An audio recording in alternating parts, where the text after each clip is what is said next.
Welcome in to episode 008 of the Modern Dealer Podcast. My name is David Farmer with Entice, and with me, as always, is David Bertoncini. How are you doing, David? I'm well. How about yourself today? Doing great. Monday, changing it up a little bit again this week. I like it. It's another Manic Monday. Yeah, it is.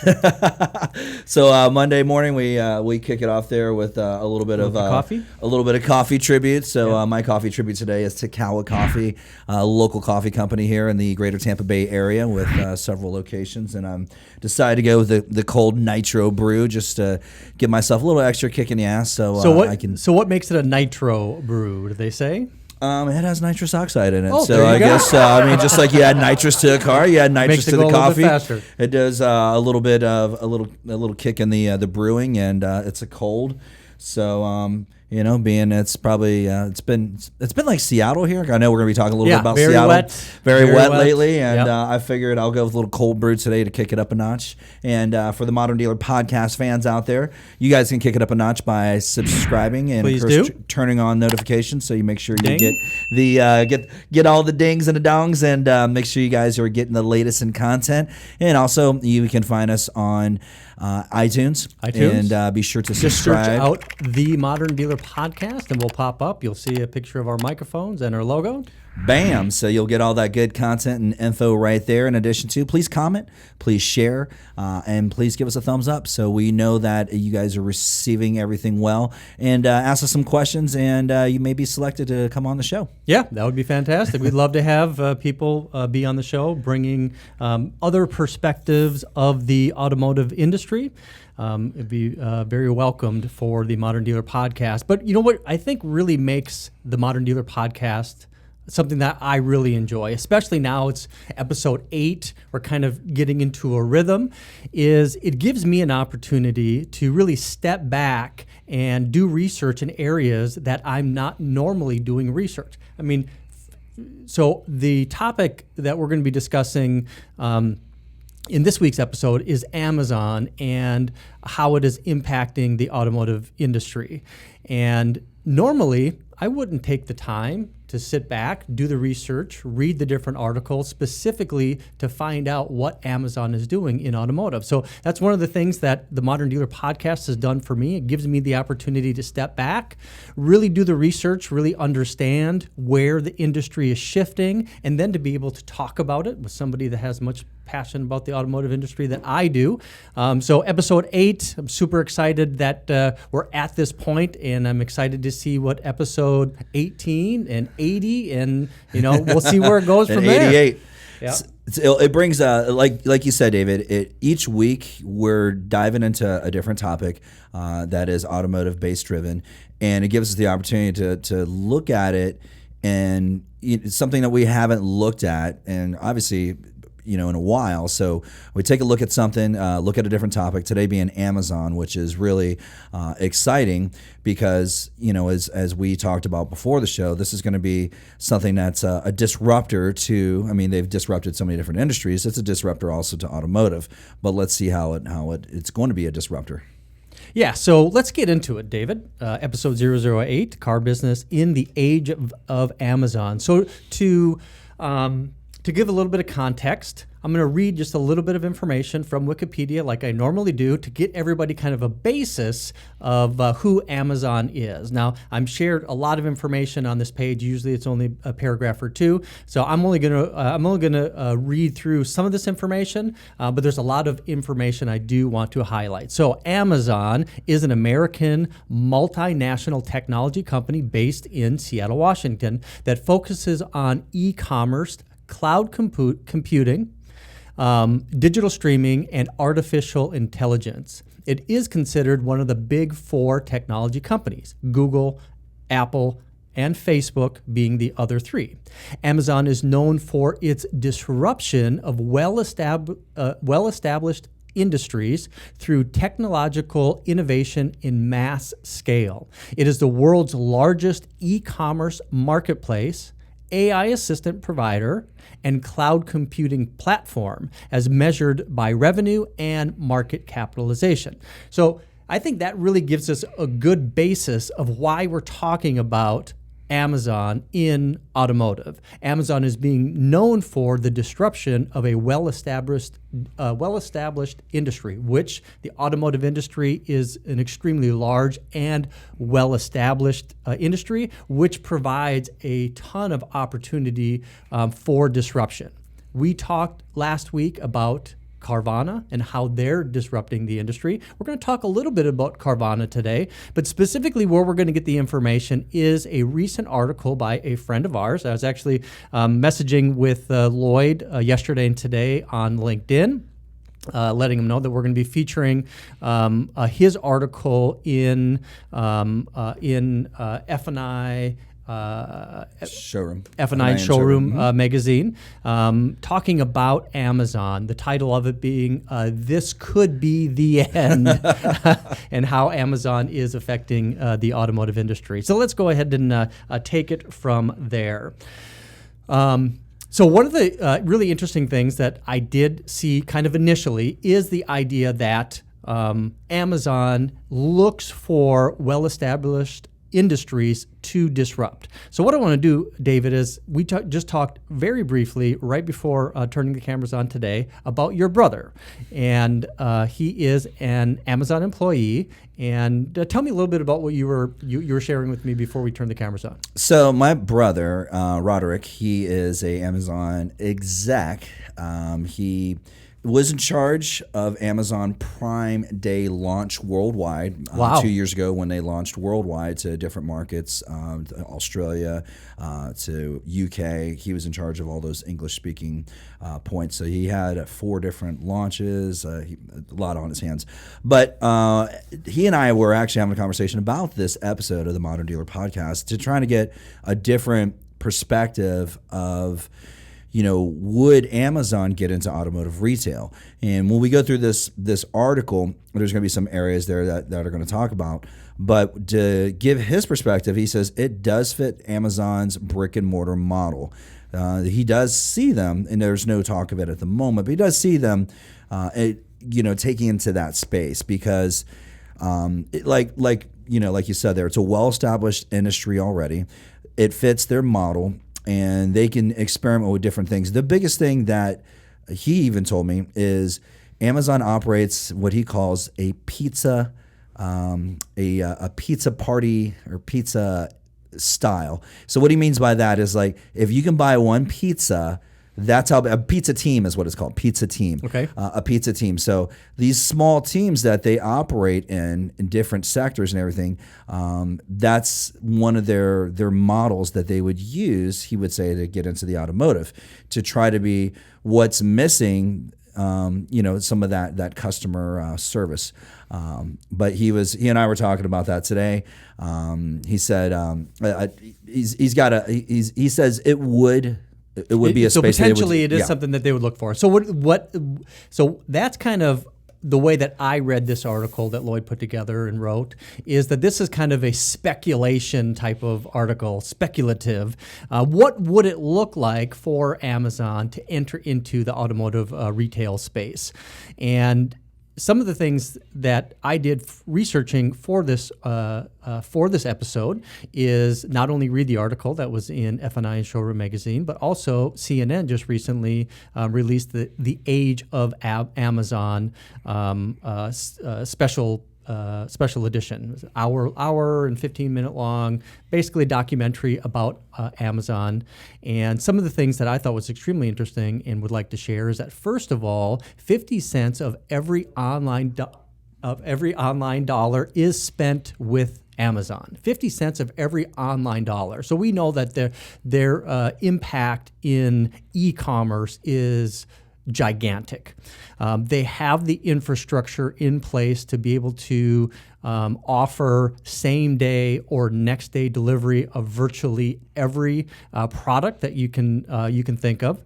Some of the areas that you really don't necessarily think about with Amazon, where they have gone and are disrupting other industries, is number one, AWS, Amazon Web Services. Amazon Web Services, they power Netflix. They are powering, I think, 1/3 of the web today is being powered by worldwide. AWS. I mean, that is amazing. Our technology through where we have our servers are served through AWS. So we have a little bit of firsthand knowledge of that. Some other areas, we talked about this 3 episodes ago, I think it was, Amazon Go, where they've purchased Whole Foods and they're starting to build their own, or experimenting at least, their own retail locations, but they're disrupting the way that people are shopping. And I think that's kind of an important piece where you can go out without talking to anybody. Yep. I think that ties in extremely well to the way that Carvana. Yeah, absolutely. As far as the disruptor. And my brother actually, because I was talking about this episode, he said something that really stuck with me. He goes, what he hates, and me being his brother, and he could still, he would buy cars, several cars he's bought through me, him and the entire family. But what he hates is the entire experience. And that's what Carvana has done a good job. And that's where Amazon could come in doing a good job with the process, completely interrupting the process and taking a traditional retail, as in the age of Amazon, the CNN episode that both you and I had watched, talked about how they would come in and take any industry and just can completely change the way that industry has done business for several years, like the Washington Post. Yes. So when you took over that, but. And what's really cool, too, is that, some of the recurring themes that we've been talking about on the Modern Dealer podcast is looking at the transition of product specialists to process specialists. So you have salespeople taking on different roles within your dealership.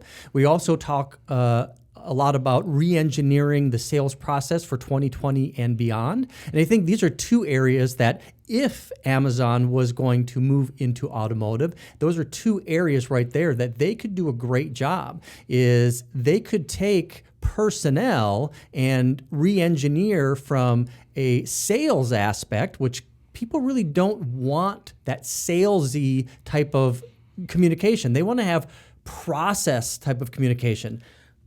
So yeah, go ahead. Exactly, and that's what my brother said. He said, take a car that's $10,000 that it shows on a dealership's website. He says, by the time you leave, you spent 5 hours at the dealership.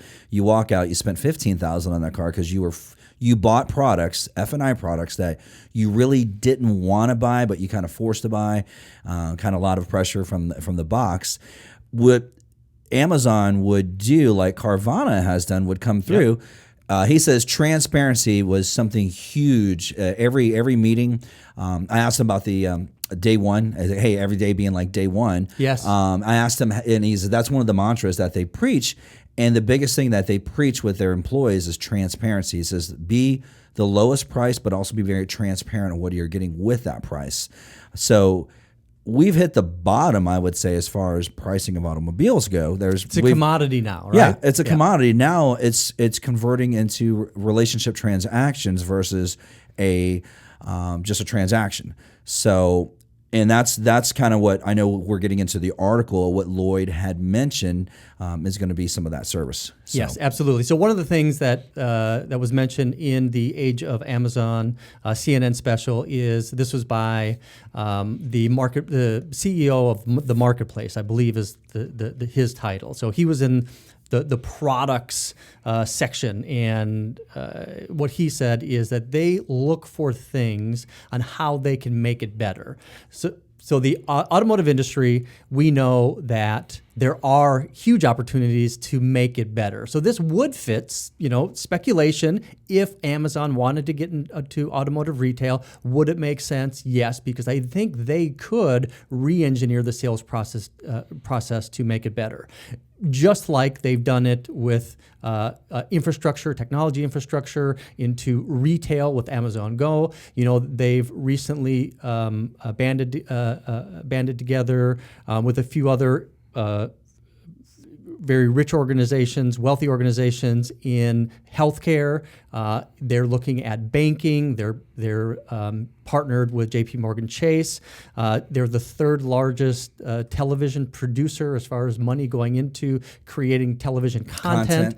Space travel. They're innovators in AI and speech interface. So I mean, innovation is in their blood, right? Right. They've got everything covered as far as development and process. But the biggest thing, the takeaway I got from having the conversation with my brother about this episode was, changing the process, putting the customer first, because he's always saying that, hey, every day is day one. He said every day that they wake up, like Bezos had said, think of ourselves as a startup today. Like we just started. Yep. Like today is brand new. It's day one, and we are coming to market with. We got to fight. We got to come out aggressive, and we need to be number one. So if they entered into the automotive space, into retail, that would be a huge threat, obviously, to brick and mortar dealers. But hopefully they would come in as like a partner, kind of like Walmart with their introduction into retail, into automotive retail. You would hope that would be the case, and of course you'd have so many different legalities for different absolutely with new car manufacturers. No, it wouldn't be easy, but as Walmart, I think they sat on the sidelines for 20 years trying to figure out how to get into the space, and that's one of the things that he talks about in the article. Correct, is that we in the automotive industry has been fearful of what would happen if Walmart got into automotive. They haven't. One of the reasons, as mentioned in the article, is that it's the personalization of the sales process that they can't offer, and I think that's what companies are running up against. Is that there's a lot of nuances within the automotive industry. There's a lot of intricate processes that need to take place to be successful. And I think that's one of the main reasons that automotive retail has been very successful with the franchise model, is this idea of entrepreneurship at a single point location, whether it's a company that's owned by a large public organization or it's a company that is part of a group of 30 or 40 stores.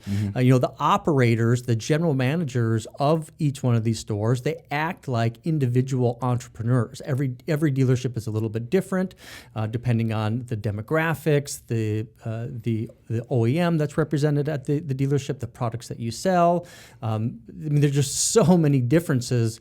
You could take two dealerships within the same PMA selling the same, or a very similar make, and the culture of the store can be completely different. So there's so many different nuances to the industry, and I think that's one of the reasons that it has been successful the way that it is. So really, I think it's the threat of how is the business changing. I wrote down a couple notes I want to save for getting into our next segment. I mean, it's hard to believe already. We're 18 minutes into the... I just checked my timer and I was like, oh man, we are approaching the end of segment one, but that's okay, because after the break, we'll come back and bring it on strong.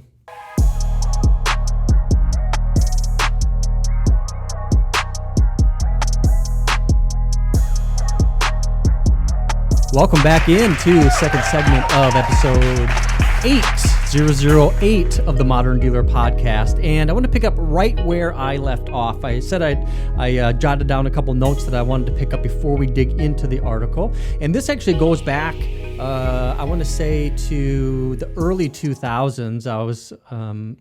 Somebody shared with me a book named The Experience Economy, a very small book. I got it on audio. I think it was literally on a cassette tape. So it goes back that far. But one of the great things about the experience economy is it really talks about how important the experience is in the sale of products. It follows the story of a coffee bean from the point that it is a commodity all the way up to the experience of getting it and the purchase of it. So I'll just give you a 30-second overview of this and why it's important and how it relates.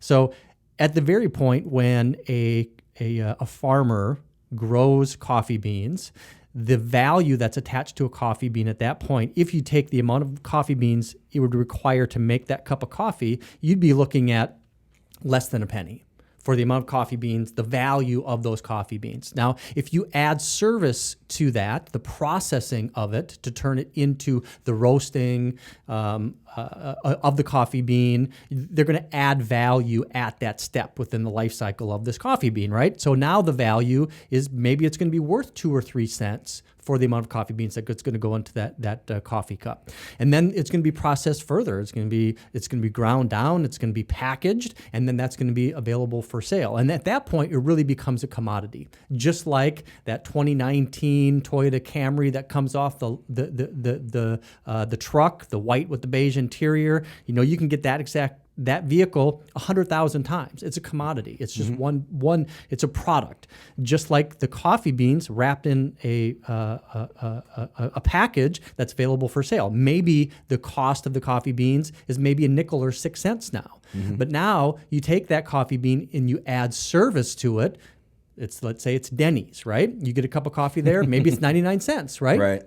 It's good coffee. You can go to IHOP or Denny's or any breakfast place and get a good cup of coffee for about $1. Right. But now you go to this place. What is it? Kawa. Or coffee. you go to Buddy Brew or you go to Starbucks. Yeah. You're going to go in there. You're going to get this experience. You're going to experience the location, the smell, the sight, the sound, the feeling that you get by going into a location like that. And then for a cup of coffee there, you're going to be spending $3 or $4, three or four times. And maybe if you get a fancy drink, right, it could be $6 or $7. This was $5. $5, $5 right? for that. So anyway, I don't want to go too far into the experience economy, but it does show that people are willing to pay for an experience, and people want to have an experience. And I think that fact has been proven time after time after time after time in different industries. Apple has done it. Yep. Amazon has done it. Carvana has done it. It doesn't mean that you're adding more. Maybe it means that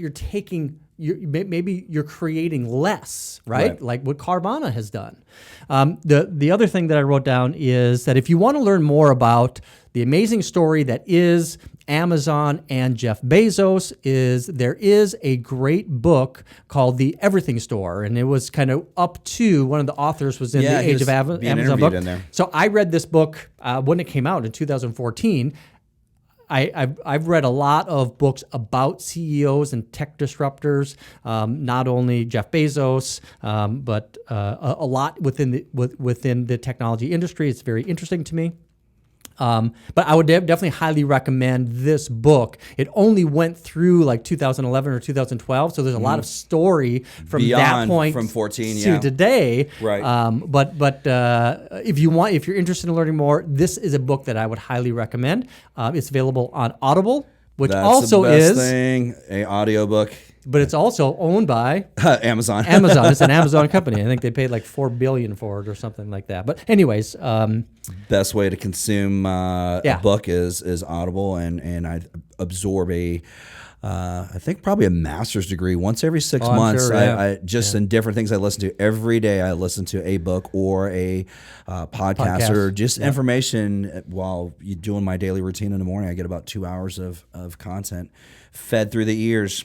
All right, so let's don't mean to cut you off there, David, but let's get into the cover story. So this is F&I and Showroom Magazine. This is this month's episode. I think it was just released last week. It should be probably at your dealership location right now. It's probably on your desk right now. If you open up, you'll be able to see that the cover story is an article by Lloyd Truschell. So one of the things that I was texting with Lloyd about is that we've talked about our shared experience in the car business going back to Sutherland Toyota back in the mid 90s, and really how I think that's for us. I think it's a great place to be able to position the way the business was and the way the business is. So we're looking at, the very early days of the internet in e-commerce into, now we're in a very mature electronic e-commerce society, right? Right. So I think it's a great way to compare how things were versus how things are, what things need to change, and how much things need to stay the same as far as an execution standpoint. And how selling cars, even though the technology has changed, it's still the fundamentals that's going to make a successful dealership. It's that entrepreneurial spirit at the dealership, the general manager running a store, creating a culture, bringing in the right people, having the trust, and then utilizing the right technology.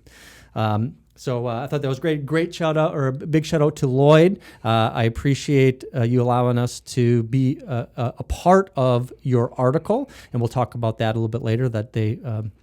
I did chat with him on my perspective of how our technology from my company Entice is trying to create a connection with the way customers want to purchase vehicles today, and supply that as a technology a dealership can introduce into their dealership process.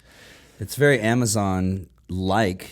With the Entice Dealmaker product, it's very Amazon-like for a customer to have that experience without any pressure of being in the showroom and having to, make the second biggest, purchase they make in their entire life, a $25,000 to $30,000 decision, and they feel very comfortable with that. And like my brother had said, it's the entire his time and the experience. He says, I hate going into a showroom. I know, it's amazing. Absolutely right? hate it.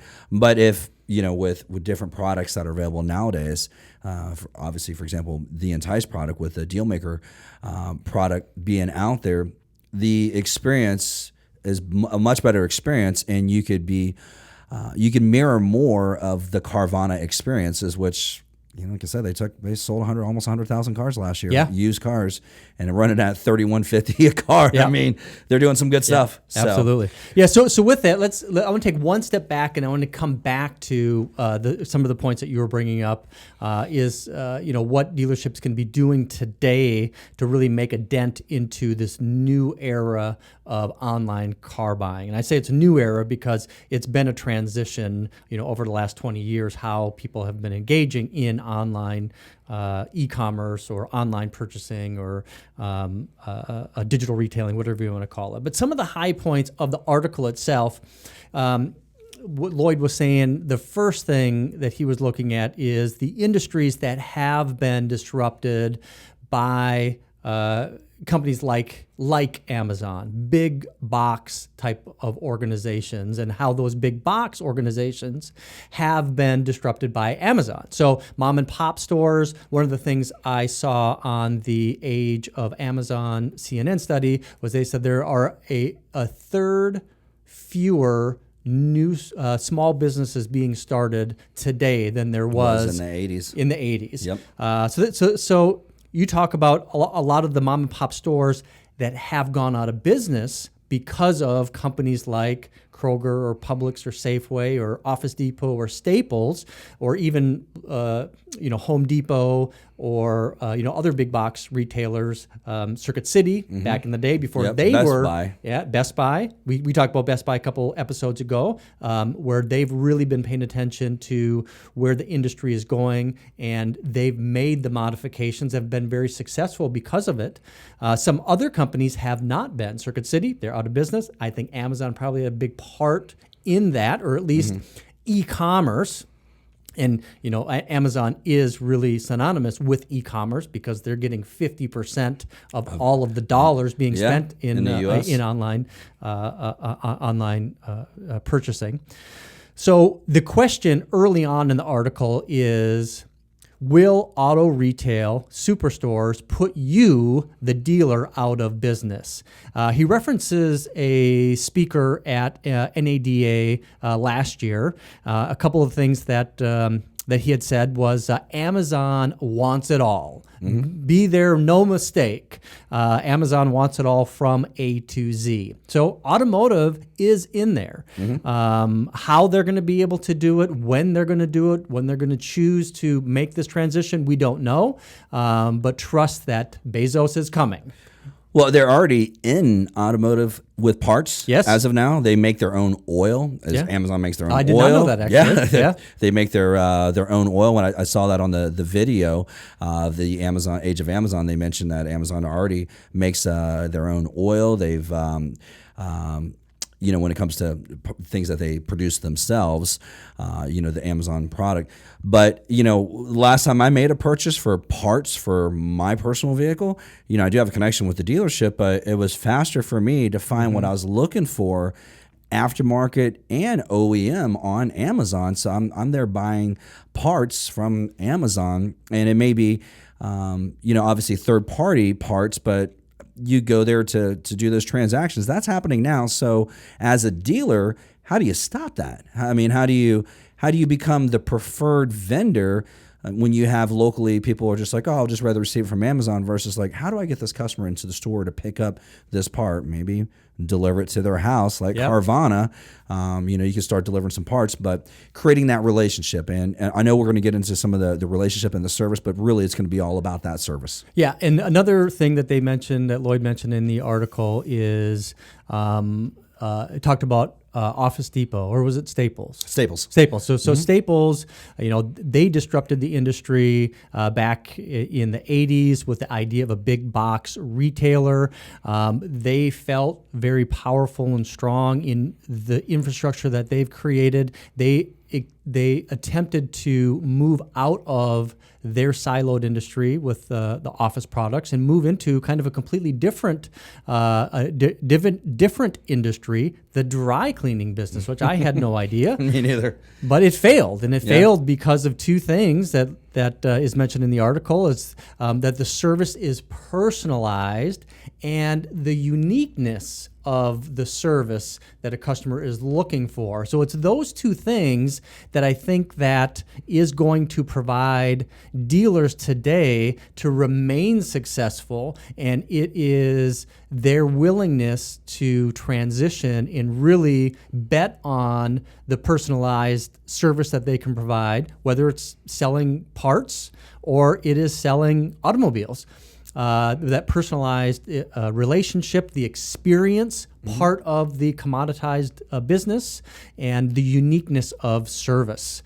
So I think that was a great way to kind of lead into some of the other things in the articles itself. And another question that gets posed in the article is, are you selling a product as a dealer, as an automotive dealer selling new vehicles or used vehicles? Are you selling a product, or are you selling service? The author, Lloyd, said that he is not concerned about Amazon, yes, because of the fact of how service plays into the purchase of an automobile. Well, it would be some of the service infrastructure, but he goes a little bit further and he says Carvana sells a service. The car is just a byproduct, and the biggest thing is, like I referred to earlier, it is the experience on the customer's. The whole process. You change the process to the customer, and the customer, putting F&I up front, offering products and services on that vehicle, giving a customer a payment up front, then letting them choose which vehicle matches that with that Carvana infrastructure, that Carvana process they created when looking for that particular vehicle. And someone says, okay, well, they have this basic information on me. I know I can purchase that car for about that payment on those terms. And like, well, let me just look at a different car. Let me try a few other vehicles. And they put, like I said, they flipped the funnel on that whole process. So, and another thing that was mentioned, and I really like this, the thought process here is you need to be less concerned about Amazon and more concerned about the automotive big box retailers, right? Carvana, CarMax, and other public companies. We have a great example of a dealership group that's based right here in Tampa that we're going to talk about, the Morgan Automotive Group. They've over the last 10 or 15 years, they've amassed, I want to say, 37 or 38 different locations. They are now ranked number 20 in automotive news total sales in the top 100 automotive news top 100. They've moved up 7 positions from 27 to 20 in 2018, which really brings me to Carvana, and I think that's my next slide here. Is that Carvana? They debuted on the top 100 retailers based on U.S. ranked used vehicle retail sales. So they debuted. So that means in 2017 they weren't on the list. Okay. That means that they were below 100, right? So they debuted at number 8. Wow. Yeah. So 100,000 vehicles, 94,108 used vehicles. So they went from below 100, jumped at least 93 plus spaces to number 8. Yep. So, or 92 plus spaces to number 8. Yeah. That's an impressive feat if you really think about it, right? So, they went public in 2014 based on the research that we did last episode, 007 of the Modern Dealer podcast. So if you want to learn a little bit more about Carvana, I highly recommend going back one episode and listening to 007. But yeah, that's absolutely amazing. So what are they going to do next year? That's the question, right? Their goal is to get to what? 2 million vehicles. They don't know how they're going to get there, but their goal is 2 million vehicles. Yeah, they will arrive, and they're, as I said, they are a market disruptor, and they're doing a good job. They're disrupting the industry, which is really cool too. So I did mention the Morgan Automotive Group. The reason I'm bringing that up is because of an article that I found from April of this year on Automotive News, where they're talking about where Carvana debuts.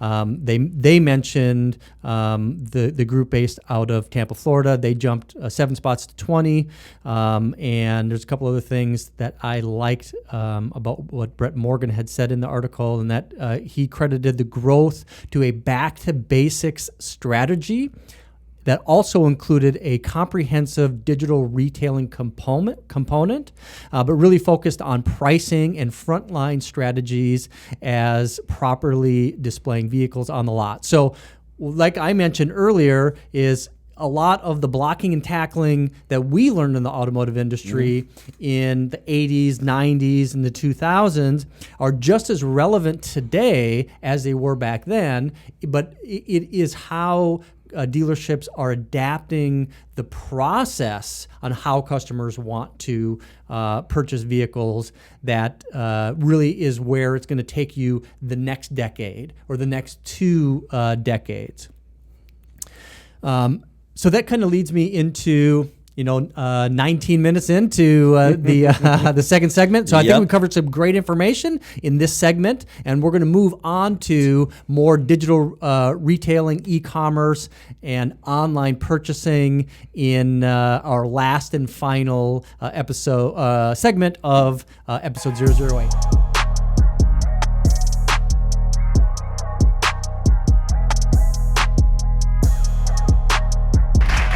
Welcome back into our last and final segment of episode 008 of the Modern Dealer Podcast. We're going to jump right back into it, and we're going to talk about digital retailing. Digital retailing, e-commerce, online purchase. So we've called this thing different things from the late 1990s, right? Back then, it was e-commerce. So you look at what e-commerce is. So it is a way to talk about electronic commerce, right? So you think about what electronic means, right? It's digital, it's online, it's electronic, retail, commerce, purchase, it's all the same thing. Sure. So right now we live in a digital retailing era, and a lot of companies are bringing out new and different technologies to the marketplace right now, and they're calling them new or disruptive technologies. They're calling it digital retailing as though it's something new. So I just want to tell you a little bit about the history of digital retailing, e-commerce, or online purchasing. One of the things that is mentioned in the article that we're covering is Lloyd recalls back in the 90s, and that's how I got introduced to this article, is what I did in the 90s in this e-commerce era. So in the late 1990s, I created a product that I called ePencil. I've taken this ePencil product and I brought it to the marketplace through a very good relationship that I have with the Cardone Group, Grant Cardone, and the Cardone Group. The Cardone Group is based out of Orlando, operated by Scott Morgan, and it is a training company that does on-site training for automotive dealerships, taking the sales processes that was really pioneered by Grant Cardone into a dealership. And so how ePencil kind of fits into that is that, I was exposed probably the same. I think I was exposed a couple years before you were, because it was 1996 that I saw Grant speak the first time, and that's when he was only speaking to automotive salespeople or dealership employees, looking at re-engineering the sales process for the 21st century. Mm-hmm. And looking at how to kind of disrupt the sales process. And this is the mid-90s, right? So It's the same things that we're talking about today, is that we're re-engineering the sales process for 2020 and beyond. So it's the same methodology. Technology has changed. But the aspects of selling, it was all about making it easier. It was all about creating transparency into the sales process. Yep, he called it information-based selling. Information-based selling, yes, absolutely. Yep. And I got a piece of it, a few years after you. That in the 1998 is the first time I had seen Grant Cardone, and it was in a hotel. Yep. He'd rent out the space in a hotel. He'd take the information. His biggest example is he would take a glass of water and he'd take a pitcher and he would pour the water, all the contents of the pitcher, into an 8-ounce glass of water, but it would overflow, the water would go on the floor. And he said that was what he called information overload. And that's what we're trying to do in this day and age, all digital. And that's exactly what ePencil was designed to do. So it was this idea of being able to provide customers a transparency into the car buying process by quickly and effectively providing estimates on down payments, monthly payments, and figures on the customer's current vehicle. And we did that via fax or phone, and we did it via emailing, even though email in 1999 was very small. It was a very small percentage of the communication, the way that we would communicate with customers back then. A lot was being done by telephone and was being done by fax, which, it's crazy to even think about that faxing was a thing. So I created ePencil, and it was a way that I was able to take the inventory out of Reynolds and Reynolds. I was able to take lease program data, finance program data, and quickly generate a worksheet that had 9 retail payments and 9 lease payments. And it was for any vehicle that a customer called about. We would provide this transparency and then fax them or send them a copy of what we call an ePencil worksheet. Mm-hmm. And full disclosure on all of the taxes and fees, and then full disclosure on estimates of down payments, monthly payments, figures on your car. And then the really cool thing, the kind of magical thing that happened with that, is that customers would walk into the dealership with that ePencil worksheet, and they would have a payment circled. And then we created this thing. You were there. Mm-hmm. We pioneered Circle and Sign. Yep. And it was like customer would come in with that worksheet with a payment circled and say, I want this vehicle for this down payment and this payment. And it was a pretty easy deal, right? So we proved then, back in the late 90s, that digital retailing, electronic faxing, that was electronic, telephonic, that's electronic, right? So, but we really pioneered at Sutherland Toyota in the late 90s, early 2000s, the idea of digital retailing, e-commerce, online purchasing, where customers wanted to do more at home in the comfort of their own environment, do the research, and then come in.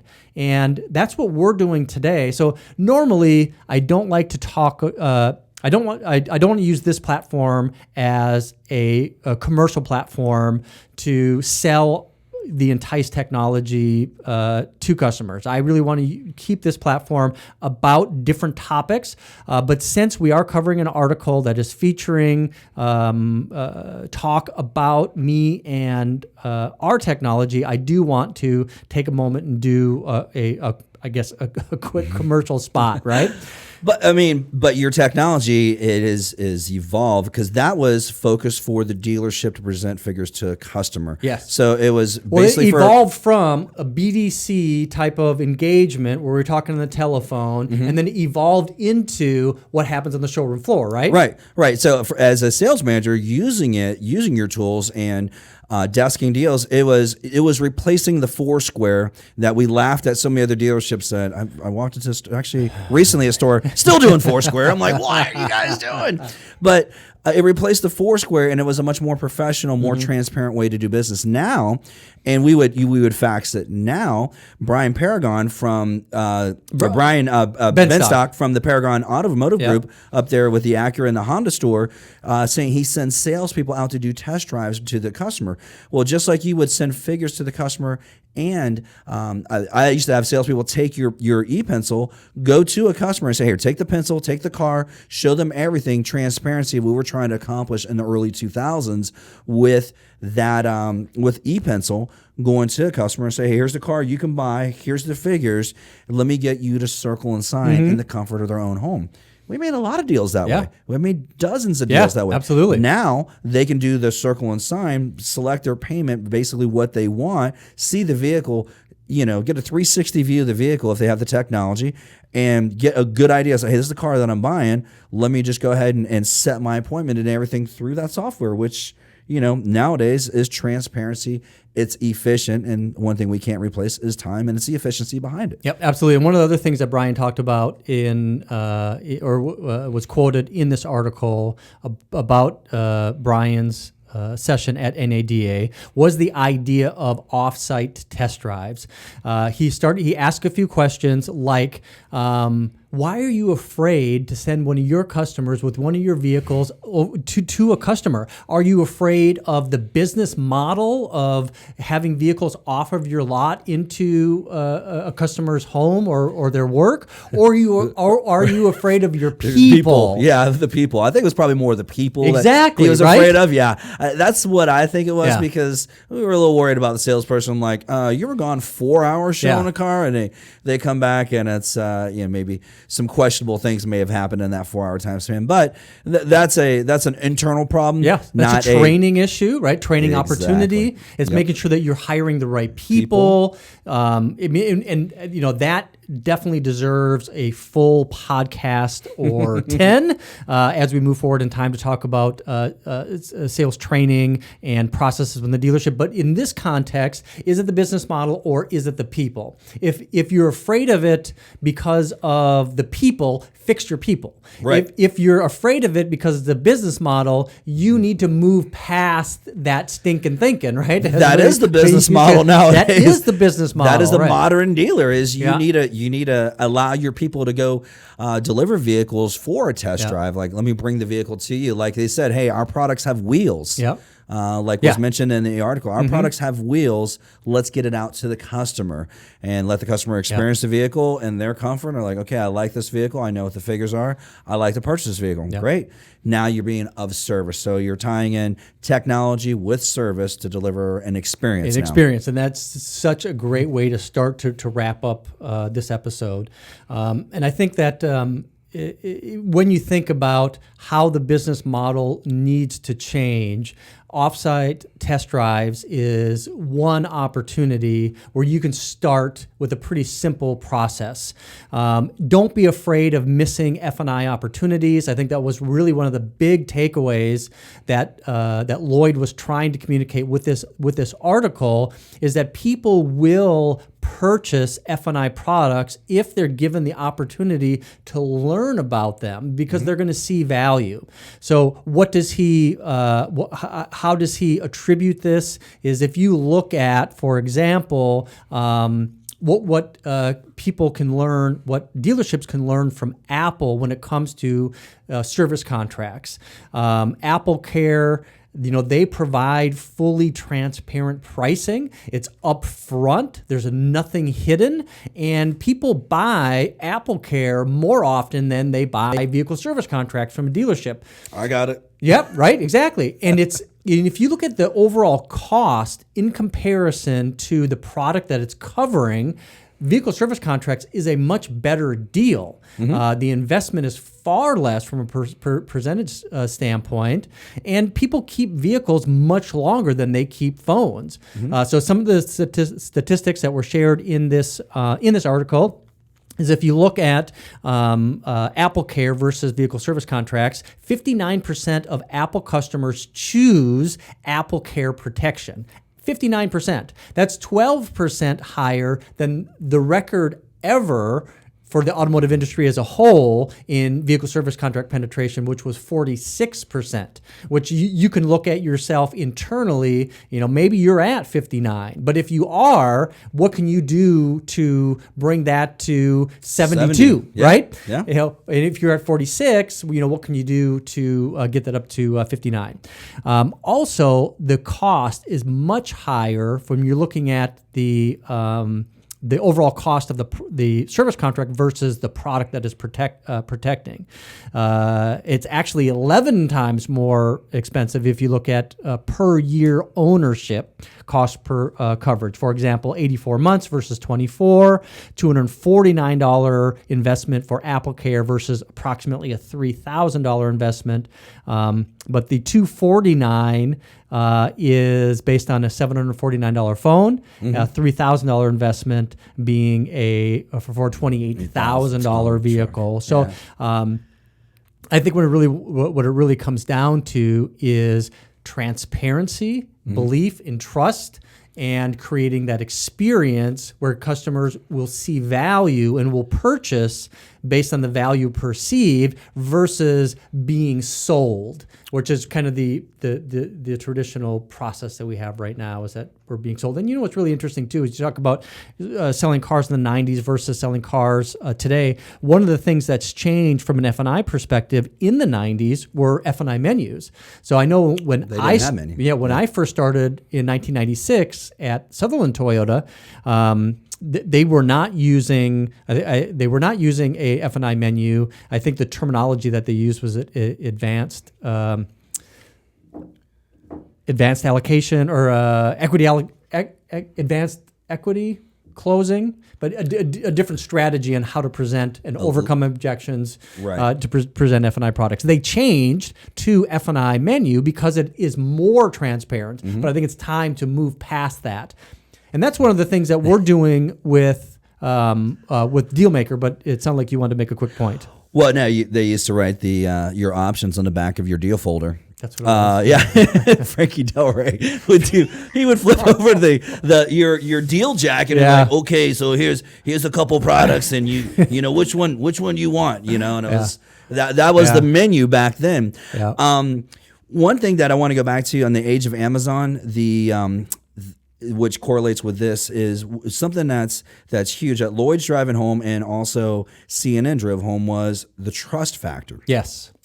They talk about trust with Amazon being is just as high. They trust Amazon as much as they trust the U.S. military. They are just one step behind the military. And the trust factor through the transparency of this transaction with what I call relationship marketing is going to be your tip to becoming more of a modern dealer in this day and age, to compete with Amazon when they do arrive, because eventually they will arrive with something. It being like the business model they're using with Walmart, would it be the Carvana business model that they're using with their pre-owned vehicles, whatever business model they arrive with, or just an Amazon retail dealership location. I mean, just like groceries, they've competed with Kroger and Safeway and Publix. They will arrive with something, whatever model they do arrive with. You would be more prepared as a dealer by getting in place now your strategies, your relationships, and that transparency through, for example, using Dealmaker in order to get all the information customers need to be able to make a well-informed decision, putting those F&I products up front so they could say, hey, give me some time to think about this. Maybe tire and wheel does make sense because they're doing construction right around the corner from my house, and every day I'm driving and I'm looking, is there a nail in the street or not?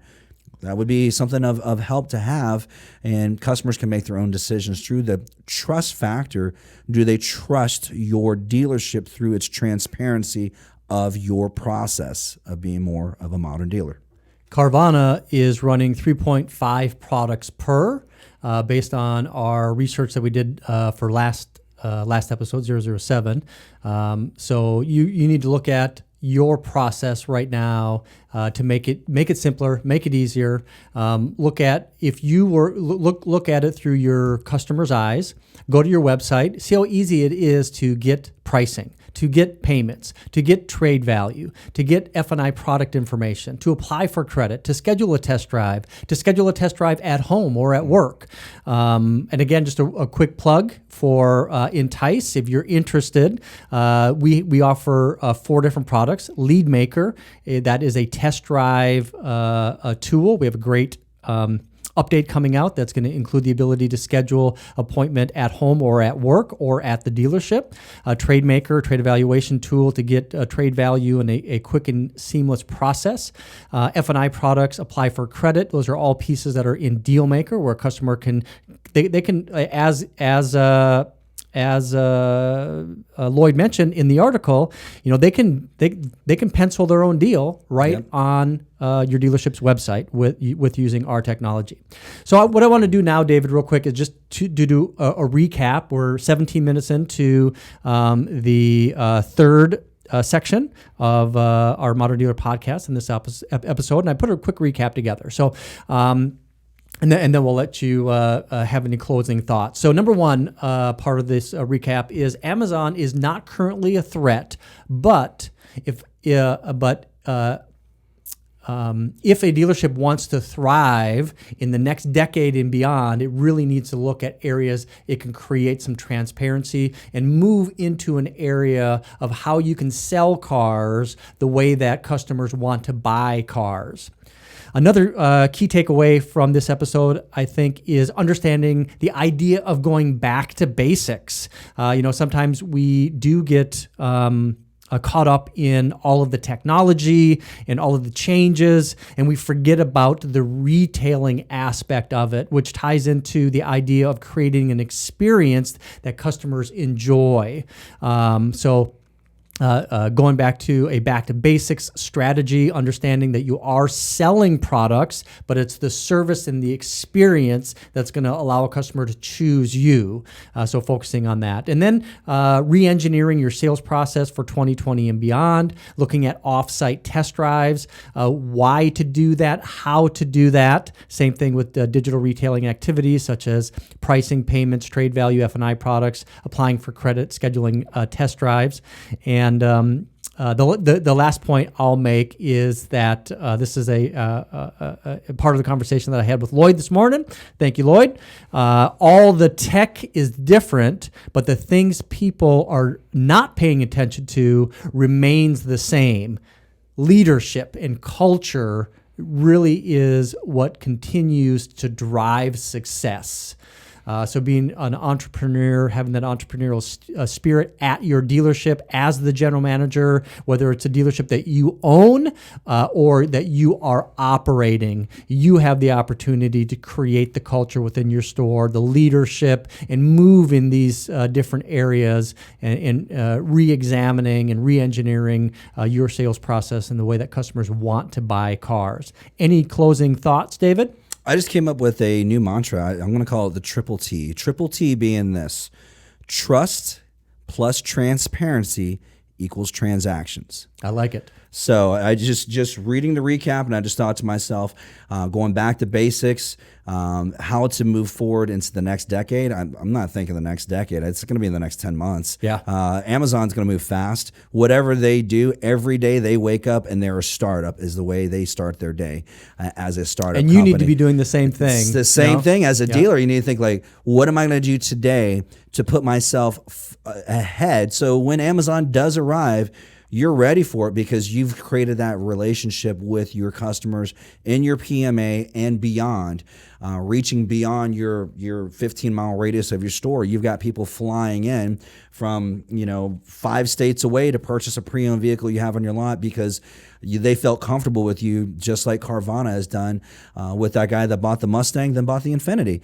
They felt comfortable with the transaction. They felt comfortable with the people they're doing business with. So going to the 3 T's, the trust plus transparency equals transactions. And If you don't have that in the year 2020, you're gonna fall behind. You're gonna fail. You're gonna wind up being Circuit City. Your store is gonna be the Circuit City. You're gonna be the Sears. You're gonna be the Toys R Us because you did not evolve to current practices, and the current practice being trust plus transparency equals transactions. Yep. Need to look and figure out how you can be the best buy of your industry, and I think you can do that just like you said, David. You need to look at this like it is day one of your business. With that, we're going to wrap up. Episode 008 is in the books.